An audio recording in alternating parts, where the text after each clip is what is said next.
konflik terbuka antara China dan Amerika Serikat bisa jadi hanya 2 tahun lagi. Friksi dan ketegangan terus meningkatkan eskalasi secara perlahan. Diawali perang dagang, peristiwa balon udara, ancaman ke China perihal bantuan ke Rusia, dan yang paling baru adalah persetujuan senjata ke Taiwan yang disetujui secara bulat oleh parlemen. Amerika tampaknya ingin mempercepat konfrontasi langsung dengan China, hanya menunggu pemantiknya saja, yaitu Taiwan. Ini juga berdasarkan prediksi Jenderal Bintang 4 Mike Minihan yang mengirimkan perintah kepada perwiranya untuk persiapan serangan pada tahun 2025.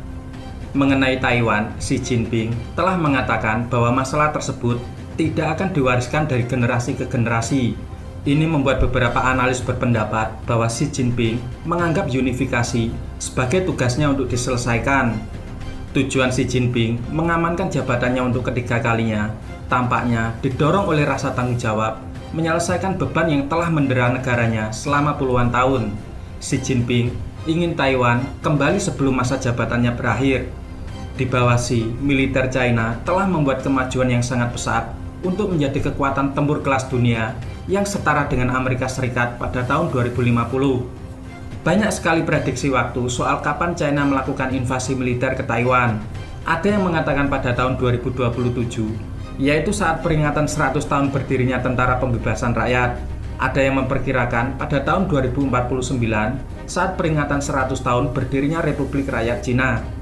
Namun, seseorang jenderal Amerika memprediksi 2025 adalah sebuah kemungkinan. Pejabat Taiwan setuju bahwa PLA sudah sangat siap.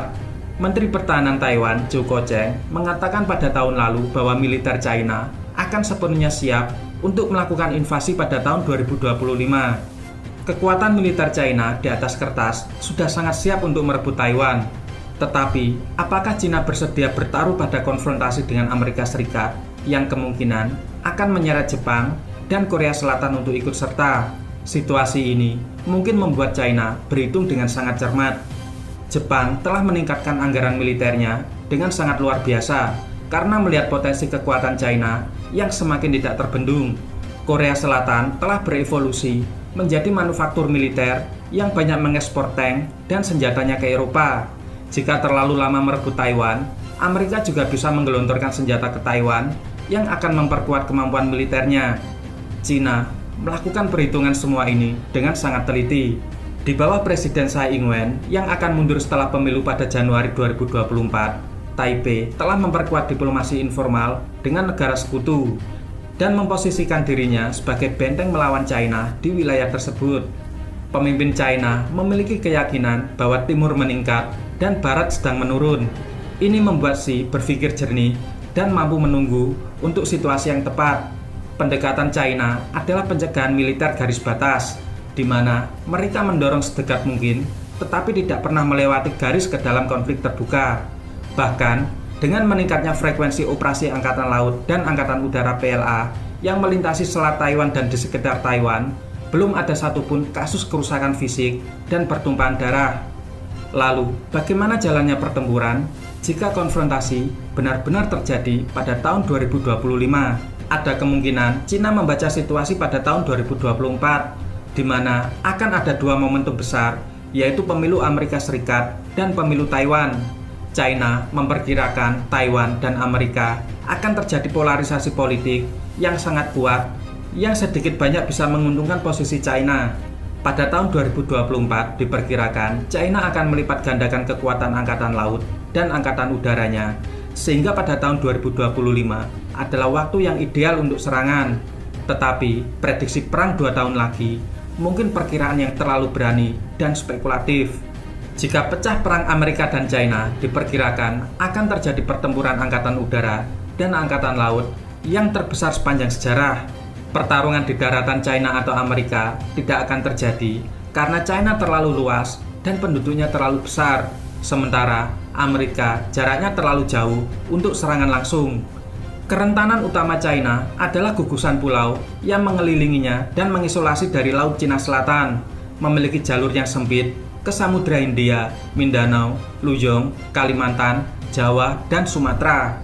Kawasan tersebut adalah titik penentu kemenangan karena bisa digunakan sebagai pangkalan atau lokasi senjata baik oleh lawan maupun oleh kawan.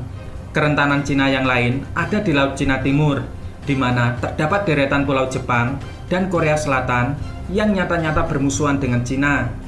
Kekuatan ekonomi China yang sangat bergantung pada ekspor juga dapat dirusak di jalur Laut Cina Selatan dan Laut Cina Timur, sehingga akan memukul sektor ekonomi China saat terjadi perang berkepanjangan.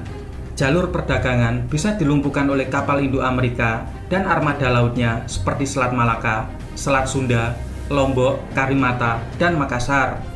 Mengantisipasi hal itu, China sudah banyak membangun pulau-pulau buatan di mana misil anti kapal selam akan banyak dikerahkan jika terjadi pengepungan jalur perdagangan. Bahkan, info terakhir, China sudah memiliterisasi 3 pulau dari 7 pulau buatan di sekitar LCS.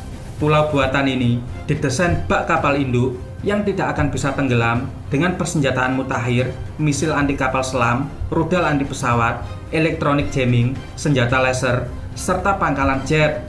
Strategi yang sama dilakukan di Laut Cina Timur dengan tujuan melumpuhkan armada tempur Taiwan dengan serangan kilat sehingga bisa membuka jalur yang strategis antara Laut Cina Timur dan Laut Cina Selatan.